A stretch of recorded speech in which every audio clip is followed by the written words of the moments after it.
여기 계신 많은 분들은 다 한 번씩은 편지를 손으로 써보고 그 다음에 받아본 기억들이 있을 것입니다. 지금이야 인터넷이 잘 발달하고 그 다음에 핸드폰으로 우리의 소식통들을 전하곤 하지만 핸드폰이 손에 보급되기 전에는 이 편지를 통해서 내 소식과 내 마음을 전했던 것이죠. 그래서 편지는 늘 사람을 설레게 했던 것 같습니다. 왜냐하면 좋은 소식이 많기 때문이죠. 군대에서 편지 한 통은 어떻겠습니까? 사람을 설레게 하는 것뿐만 아니라 사람을 거의 살리기까지 합니다. 편지가 설레게 하는 것도 있지만 편지는 반대로 긴장을 주는 것도 있습니다. 왜냐하면 헤어지자는 이별 통보뿐만 아니라 슬프고 안 좋은 소식들도 있기 때문이죠. 어쨌든 이 편지라는 것은 이 상대방의 마음을 전하는 것이고 담긴 것이기 때문에 편지는 아주 소중한 것입니다. 그래서 저는 어렸을 때부터 연애 편지부터 모든 편지들을 다 모아서 제 서랍에 이렇게 간직해 놓았는데 어느 날 어머니께서 결혼하고 난 뒤에 저한테 고백하더라고요. 너 연애 편지 며느리가 보기 전에 다 찢어버렸다 하더라고요. 네. 제가 찢으려고 했는데 어머니께서 찢어주셔서 참 감사했습니다. 아무튼 오늘 본문은 예레미야가 바벨론의 포로로 잡혀가 있는 이 남유다 백성들에게 편지를 통해 하나님의 말씀을 전하는 그런 내용입니다. 죄를 짓고 회개하지 않아서 바벨론 포로로 잡혀가 있는 그 백성들에게 하나님은 과연 어떤 말씀을 통해 편지에 담으셨는지 살펴볼 텐데 여러분들에게 말씀의 깨닫는 은혜가 이 시간에 있기를 소망합니다. 아멘. 오늘 본문은 바벨론 포로로 잡혀간 이 백성들에게 편지를 보낸 내용이라 했는데요. 먼저 이 본문을 이해하려면 이 성경의 5대 제국 역사를 조금 살펴볼 필요가 있습니다. 이 차례대로 성경의 5대 제국을 살펴보자면 첫 번째가 아수르 제국입니다. 이 통일왕국이었던 이스라엘은 솔로몬 왕 이후에 남유다와 북이스라엘로 갈라지게 되죠. 그리고 BC 722년에 먼저 북이스라엘이 멸망당하게 되는데 그 멸망당한 나라가 바로 아수르 제국에 대해서 멸망당하게 됩니다. 아수르 다음에 일어난 나라가 두 번째 바벨론 제국입니다. 이 바벨론 제국은 북이스라엘이 먼저 아수르 제국에 의해서 멸망당했고 그 다음에 약 136년 뒤에 남유다가 이 바벨론 제국에 멸망당하는 것이죠. 그리고 세 번째는 페르시아 제국으로 넘어가는데요. 에스라, 느헤미야, 에스더 이런 성경 등이 이 페르시아와 연관이 되어 있다고 보시면 됩니다. 그리고 네 번째 제국은 그리스 헬라 제국으로 넘어가고 마지막 다섯 번째가 로마 제국으로 넘어가는 이런 역사가 흘러가는 것입니다. 그렇다면 오늘 본문은 이 남유다 백성들이 두 번째 바벨론 제국에 의해서 1차, 2차, 3차 포로로 잡혀가게 되는데 그 포로로 잡혀간 백성들에게 편지를 보낸 내용이라 보시면 되겠습니다. 오늘 예레미야서인데요. 그렇다면 예레미야가 누군지를 봐야 되는데 이 예레미야는 하나님의 말씀을 전하는 그런 예언을 하는 선지자였습니다. 우리가 잘 알고 있는 이사야 선지자는 누구냐 하면 남유다가 멸망당할 것이라는 것을 약 100년 전에 예언한 선지자라면 이 예레미야는 남유다 16대 왕 요시야 왕부터 멸망한 20대 시드기야 왕까지 활동한 선지자라 보면 됩니다. 예레미야가 왜 눈물의 선지자라고 불리는지 아시나요? 이사야는 일어날 것에 대해서 예언을 했다면 이 예레미야는 예언대로 일어난 것을 몸소 체험을 했기 때문이에요. 그래서 예루살렘이 멸망하는 것을 직접 눈으로 봤기 때문에 눈물을 안 흘릴 수가 없었던 것입니다. 다 같이 이 배경을 생각하시면서 11절을 한번 읽어보겠습니다. 11절 시작. 여호와의 말씀이니라. 너를 향한 나의 생각을 내가 아나니 평안이요 재앙이 아니니라. 너에게 미래와 희망을 주는 것이니라. 네, 설교 제목처럼 하나님께서 우리에게 원하시는 첫 번째는 뭐냐 하면 따라하겠습니다. 평안을 주길 원하십니다. 평안을 주길 원하십니다. 나의 생각을 내가 하나니 평안이요 재앙이 아니니라 라고 말했습니다. 그 어떤 부모가 자식에게 재앙을 주고 싶겠습니까? 아무리 자식이 잘못했다 하더라도 사랑의 매는 들 수 있을지라도 재앙을 바라는 부모는 단 한 명도 없을 것입니다. 하나님도 마찬가지입니다. 이스라엘 백성들이 하나님을 배신하고 그다음 반역하고 우상 숭배하는 죄를 지었다 할지라도 그 죄에 대해 죄값을 치를지라도 결국에 하나님은 평안을 주길 원하시지 재앙을 주길 원하시지는 않는다는 겁니다. 이것이 바로 하나님 아버지의 마음인 것입니다. 그러나 백성들은 바벨론의 포로로 잡혀가 있는 것을 재앙이라고 생각했습니다. 하나님께서는 힘이 없으셔서 자신들을 바벨론에 내어주었다라고 생각했고 그리고 조상들이 잘못을 했는데 왜 자신들이 처벌을 받느냐 하는 그런 억울함도 들어있는 것이죠. 재앙이라고 생각하고 억울하고 있는 이 백성들에게 설득하기 위해서 나타난 한 사람이 있는데요. 누구냐 하면 바로 에스겔입니다. 에스겔은 바벨론 2차 포로로 잡혀갈 때 함께 잡혀갔던 자죠. 그 잡혀가서 바벨론 포로 잡혀간 지 5년째 될 때 선지자의 소명을 받게 되는 게 에스겔 선지자입니다. 그리고 에스겔은 본문에서 예레미야를 통해 밝히신 하나님의 생각과 뜻을 알리는 일을 했어야 했습니다. 예레미야가 예루살렘에서 하나님의 뜻을 그런 예언한 선지자라면 에스겔은 바벨론의 포로로 잡혀가서 백성들에게 하나님의 뜻을 전해야 했던 것인 거죠. 에스겔이 한 일이 뭐냐 하면 우리 모두 바벨론에서 앞으로 70년을 더 살아야 한다는 그 말씀을 전해야 됐던 것입니다.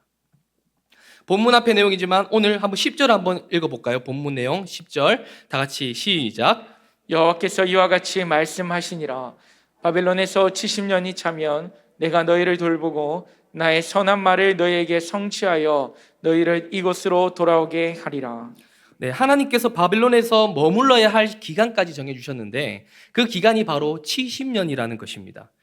이 70년이라는 견해가 두 가지 견해가 있는데요. 첫 번째 견해는 뭐냐 하면 제1차 포로로 잡혀갈 때 BC 605년부터 1차 귀환할 때까지 535년까지 70년으로 보는 것 하고요. 그 다음에 3차 포로로 잡혀가면서 성전이 파괴되었죠. 586년에. 그리고 성전이 다시 재건되는 이 516년까지 보는 70년. 이 두 가지 견해로 나눠집니다. 그런데 어쨌든 이 70년이라는 기간이 다 차면 너희를 바벨론에서부터 이곳 예루살렘으로 반드시 돌아오게 해주겠다는 것이 하나님의 약속인 것입니다. 그러나 70년이 다 차기 전에는 어떻게 하라고요? 거기서 살아라는 것입니다. 그래서 오늘 본문 앞에 4절을 제가 한번 읽어드리겠습니다. 너희는 거기서 집을 짓고 살고 텃밭을 만들어라. 아내를 맞이하여 자녀를 낳고 번성하여라. 그리고 그 성읍의 평안을 구하고 그를 위하여 여호와께 기도하라. 이는 그 성읍이 평안함으로 너희도 평안할 것임이라. 너희들 어차피 이 기간이 차기 전까지는 예루살렘으로 돌아오지 못한다. 그러니까 바벨론에서 집 짓고 살고 텃밭을 가꾸고 결혼하고 자식을 낳으라는 것입니다. 여러분, 그리고 또 바벨론의 평안을 위해서도 기도하라는 것인데, 여러분, 이 평안이라는 것은요, 성경 언약에 따르는 복이기 때문에 유대인들이 이 평안을 아주 중요시했던 것입니다. 그래서 유대인들은 이 평안을 위해서 열심히 기도했고 구했던 것인 거죠. 그러나 이제는 뭐죠? 예루살렘을 위해서 평안을 구하라 하는 것이 아니라 현재 살고 있는 이방 나라의 바벨론 땅을 위해서 평안을 구하라고 하니까 기가 찰 노릇인 거죠. 남유다 백성들이 과연 이 평안하라는 말이 와닿았을까요? 우리도 매일 어떤 일이 일어날지 모르잖아요. 내일 일을 모르기 때문에 두려워하면서 그 다음에 또한 걱정하면서 살아가는 것이죠. 최근에 하루아침에 150명이 넘는 이 젊은 청년이 안타깝게 세상을 떠날 줄 누가 알았겠습니까? 이 당시 백성들의 심정은 더했을 겁니다. 자신들이 믿고 있던 하나님으로부터 버림받은 것 같고 예루살렘은 이미 초토화가 되어가고 있고 이방 나라에 의해서 포로로 잡혀가서 70년 뒤에 돌아온다고 하는데 그 땅에서 어떻게 평안할 수가 있겠습니까? 그렇게 백성들은 당연히 재앙이라고 생각했던 것입니다. 그러나 하나님의 생각과 때는 우리들의 생각과 때와 전혀 다릅니다.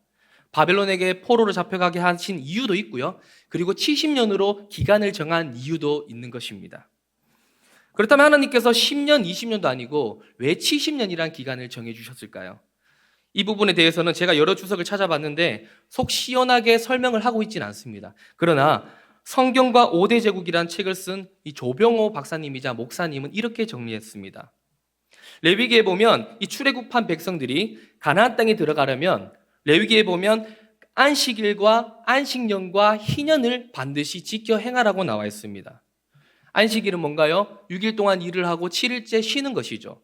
안식년은요, 6년 동안 밭에 파종하고 포도원을 가꾸고 소출을 거두고 그 다음에 7째 해에는 그 땅을 위해 안식하는 겁니다.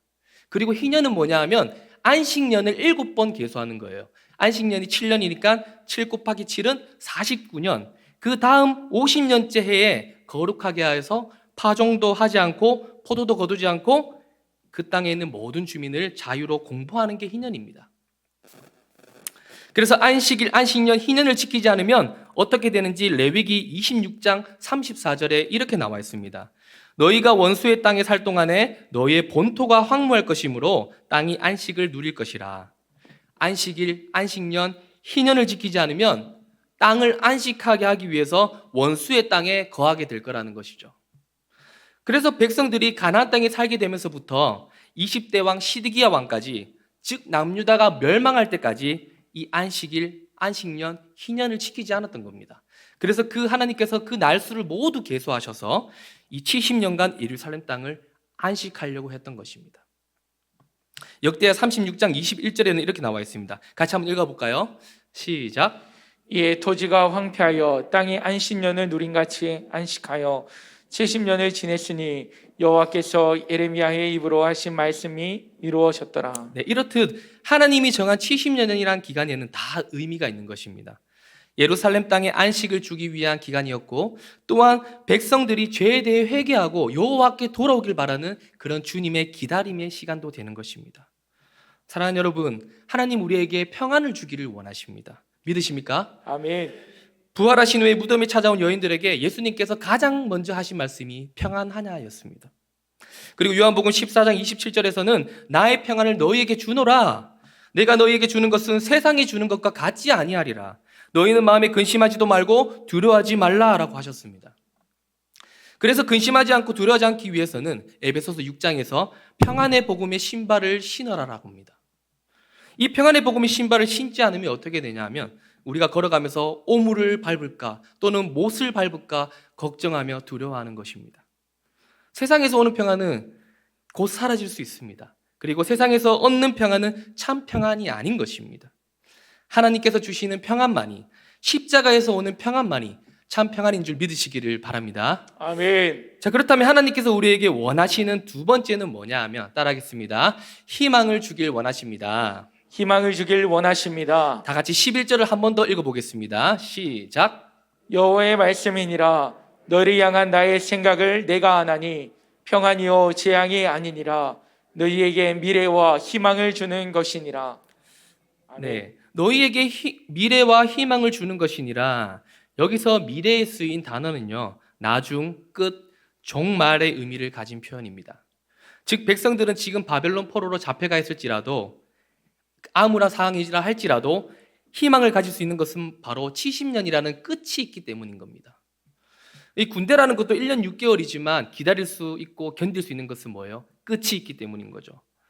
저도 지난번에 한번 말씀드렸다시피 제가 소개팅을 한번 하고 지금 아내인 선교제가 있는 아내를 제가 2년을 기다렸습니다. 얼굴을 한번 보고 2년을 기다린 거죠. 제가 이렇게 2년을 기다릴 수 있었던 것은 뭐냐면 2년 뒤에 다시 한국으로 돌아온다는 그 끝이 있었기 때문입니다. 하나님께서도 이 70년이란 기간만 지나면 고국으로 돌아오게 해주고 회복시켜 주겠다 하셨으니 예레미야에게는 희망이 있는 것이죠. 그래서 하나님 말씀을 그대로 백성들에게 전한 것입니다. 그랬더니 예레미야에게 돌아온 것은 뭐냐 하면 친바벨론주의자, 나라를 팔아먹는 매국노, 그리고 동족들로부터 미움과 폭행을 당했고 심지어 구덩이까지 던져지게 됩니다.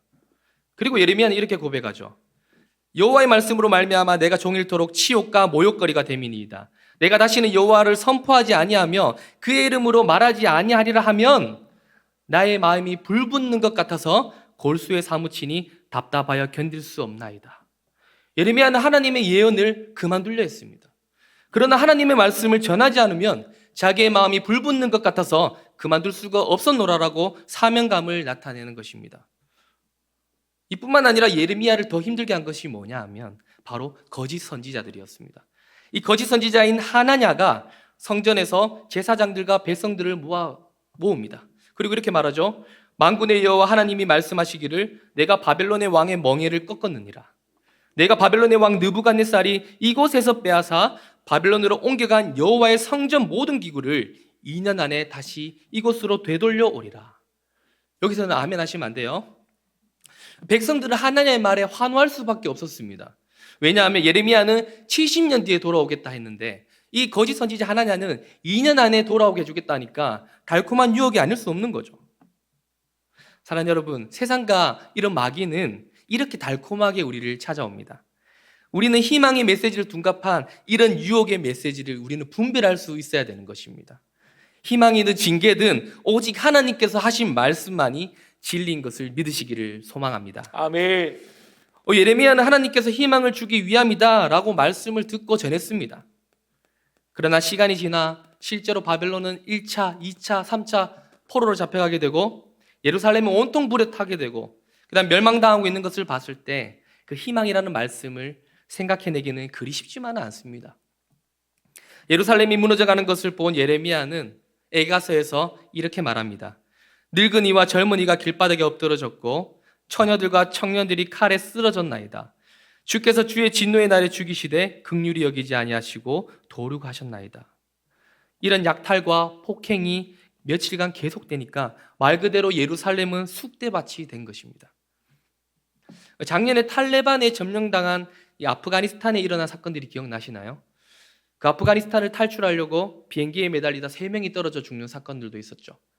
그리고 또 최근에 러시아와 전쟁 중에 있는 우크라이나 등 이런 것들을 봤을 때 아비규환인 이런 상태에서 희망의 메시지를 붙들고 있다는 것은 쉽지만은 않다는 것입니다. 우리 또한 먹고 살만할 때 희망이 있을 것이다 이런 말씀이 귀에 들어오지, 정말 먹고 살기 급급하게 살아가고 있는데 이런 희망의 메시지를 듣는다 하더라도 말씀이 귀에 잘 들어오지 않는 것이죠. 예루살렘도 마찬가지로 어디서부터 어떻게 손을 대야 할지 모르는 그런 정도였기 때문에 예레미야는 계속해서 울 수밖에 없었던 것입니다. 내 눈이 눈물에 상하며 내 창자가 끊어지며 내 간이 땅에 쏟아졌으니 이는 딸 내 백성이 패망하여 어린 자녀와 젖 먹는 아이들이 성읍 길거리에 기절함이로다. 여러분, 예레미야의 이 눈물은 하나님께서 재앙을 내리신 것에 대한 눈물이 아닙니다. 백성들이 지은 죄와 회개하지 않아서 그로 인해 예루살렘이 멸망당하는 것을 봤을 때 그 봐야 하는 아픔과 탄식의 눈물이었던 것입니다. 그렇다면 백성들을 위해서 이렇게 탄식하고 울고 있는 이 예레미야에게는 하나님께서 어떤 희망을 주셨을까요? 예루살렘이 불타고 예레미야가 눈물로 기도하고 있을 때 이 바벨론에서는 놀라운 일이 일어납니다. 하나님께서 동시에 이 에스겔 선지자에게 에스겔 37장에 보면 마른 뼈들이 살아나는 환상을 보여주는 것입니다. 예루살렘에서 눈물을 흘리고 있는 예레미야에게, 또한 바벨론에서 눈물을 흘리고 있는 에스겔에게 하나님께서 동시에 희망을 주신 것입니다. 포로로 잡혀서 소망을 잃고 절망 가운데 있는 남유다 백성들은 마치 마른 뼈들이 소생할 가망이 없는 것처럼 보였습니다. 그렇지만 하나님은 그 마른 뼈들에게 힘줄을 주고 살을 입히고 가죽으로 덮고 그 속에 생기를 넣어주겠다는 것입니다. 이것은 백성들이 죽음과 같은 바벨론의 포로 생활에서 해방되어서 고향 예루살렘으로 돌아와서 새 삶을 살게 해주겠다는 그런 희망의 메시지인 것입니다. 이것도 모자라서 에스겔 40장에 보시면 새롭게 건축될 예루살렘의 성전의 조감도도 보여주십니다. 동서남북을 향한 문을 어떻게 해라, 그리고 부속 건물들을 어떻게 해라, 그리고 성소와 지성소 내부는 어떻게 해라, 이런 등 성전의 구조를 아주 자세하게 보여주시는 것입니다. 그리고 여러 규례들과 하나님의 영광이 어떻게 그 성전에 나타날 것인지에 대해서도 새 희망을 다시 에스겔에게 부어주시는 것입니다. 그래서 예레미야의 눈물은 이제 감사와 찬양으로 바뀌게 됩니다. 정신 차리고 눈을 들어보니까 백성들이 모두 진멸되지 않고 살아남아 있다는 것에 대해서 희망을 발견한 것이죠.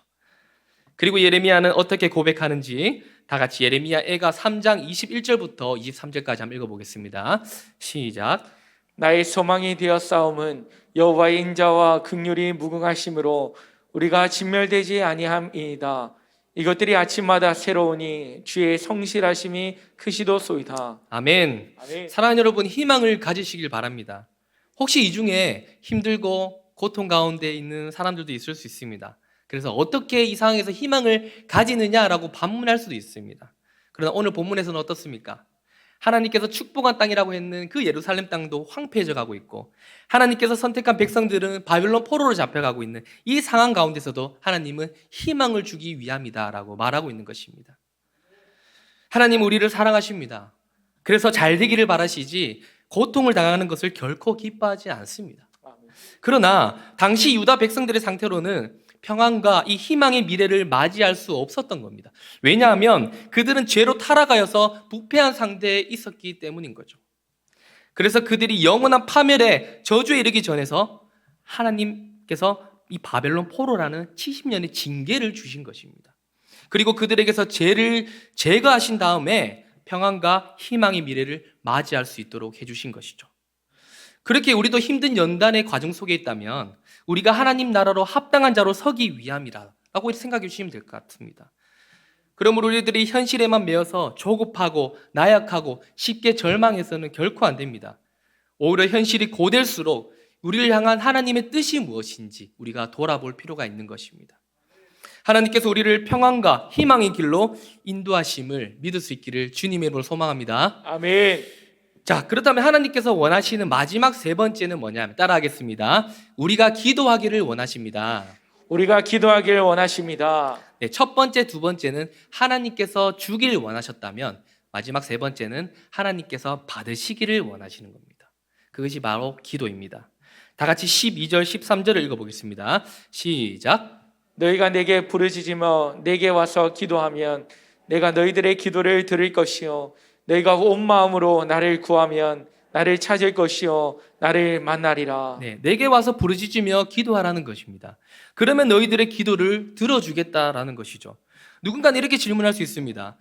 하나님께서 70년이 차면 예루살렘으로 돌아와 주겠다 약속하셨는데 왜 굳이 우리가 꼭 기도를 해야 되나요? 라고 말할 수 있습니다. 기도해야 되죠. 왜냐하면 이미 확정된 하나님의 약속이라 할지라도 이 약속들은 반드시 백성들을 통해서 우리들의 기도를 통해서 성취될 것이기 때문입니다. 이것은 하나님께서 일하시는 원리입니다. 그래서 하나님께서 그렇게 하시는 이유는 만약 그의 백성이 기도하지 않는 중에 하나님으로부터 어떤 축복을 받았다라고 가정한다면 그것이 우연히 된 것이라고 생각하면서 하나님께 영광을 돌리지 않을 것입니다. 그리고 감사하지도 않고 그것이 하나님의 은혜라는 것도 인정하지 않을 것이기 때문입니다. 그래서 하나님께서는 그가 행하시는 모든 역사를 통해서 그의 영광을 나타내시고 그리고 우리를 통해서 영광을 다시 받으시기를 원하시는 것입니다. 예레미야 보십시오. 동족에게 친바벨론주의자 매국노 취급을 당했음에도 불구하고 민족을 향해 눈물의 기도를 계속해서 드렸습니다. 그리고 힘을 내서 편지를 썼으며 포로들에게 전달할 수 있었던 겁니다. 다행히도 이 예레미야의 편지는 1차 포로로 잡혀간 그리고 왕의 음식을 먹지 않고 믿음의 싸움을 하고 있던 다니엘에게도 전달이 됩니다. 그래서 다니엘서 9장 2절에 보면 이렇게 나와 있습니다. 같이 한번 읽어볼까요? 시작. 나 다니엘이 책을 통해 여호와께서 말씀으로 선지자 예레미야에게 알려주신 그 연수를 깨달았나니 곧 예루살렘의 황폐함이 70년 만에 그치리라 하신 것이니라. 아멘. 아멘. 다니엘이 기도했던 이때가 언제냐면 BC 538년입니다. 다니엘이 1차 포로로 잡혀갈 때가 605년이니까 이제 67년이 흐른 거죠. 이 예레미야의 편지를 통해 받게 된 게 67년째니까 이제 몇 년이 안 남은 그런 상태입니다. 이제 곧 있으면 예루살렘으로 돌아갈 수 있다는 그 희망을 가지고 그 연수를 깨닫게 된다는 것이 바로 이 말씀입니다. 그리고 그 같은 해에 다니엘에게는 어떤 일이 일어나는지 아십니까? 우리가 잘 알고 있는 다니엘 6장에 보면 사자 굴 속에 들어가는 사건이 이때 일어납니다. 총리들과 고관들이 다니엘을 고발하려고 했죠. 근데 고발할 근거를 찾지 못했잖아요. 그래서 다리오 왕에게 찾아가서 법률을 세우고 금령을 정하자라고 제안하죠. 그것은 30일 동안 왕 외에 어떤 신이나 사람에게 무엇이든지 구하면 사자굴에게 던져지자라는 것이었습니다. 그래서 다리오 왕은 조서에 도장을 찍죠. 그러나 다니엘은 어떻게 했나요? 이 조서에 왕의 도장이 찍힌 것을 알고도 자기 집에 돌아가서 예루살렘을 향하여 창문을 열고 전에 하던 대로 하루에 3번씩 기도했다라고 나옵니다. 다니엘은 원래 기도하던 자였습니다. 그러나 이 예레미야 편지를 통해서 몇 년 뒤에 예루살렘으로 다시 돌아갈 수 있다는 그것을 확신하고 기도를 멈출 수 없었던 것입니다. 몇 년 뒤에 70년이 되어서 예루살렘으로 돌아올 건데 왜 굳이 기도해야 되냐가 아니라 다니엘이 고국을 향해서 매일 기도하고 예레미야가 눈물로 매일 기도했기 때문에 하나님의 말씀이 성취될 수 있었던 것입니다. 아멘. 우리가 또 하나님께 기도해야 되는 이유는 뭐냐 하면 바로 죄 때문입니다. 하나님께서 한번 선택한 사람들에 대해서는 버리시는 일이 없습니다.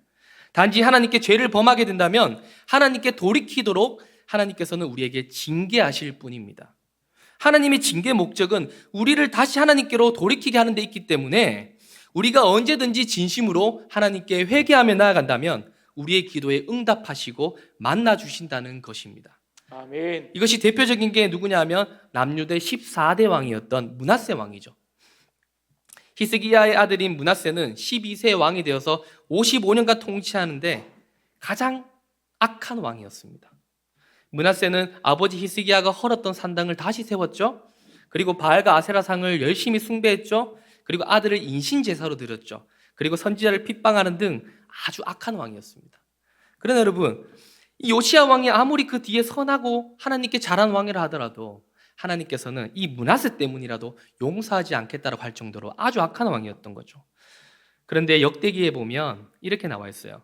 그가 환난을 당하였고 그의 하나님 여호와께 간구하고 그의 조상들이 하나님 앞에 크게 겸손하여 기도하였으므로 하나님이 그의 기도를 받으시며 그의 간구를 들으시사 그가 예루살렘에 돌아와서 다시 왕위에 앉게 하심에 므낫세가 그제서야 여호와께서 하나님이신 줄을 알았더라 라고 기록하고 있습니다.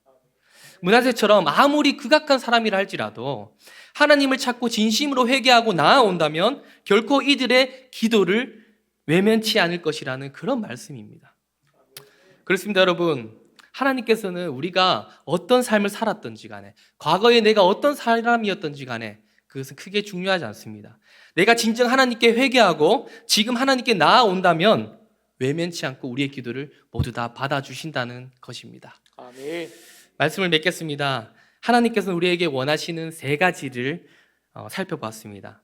하나님은 바벨론 포로로 있을 그 70년 동안을 재앙이라고 생각한 것이 아니었습니다.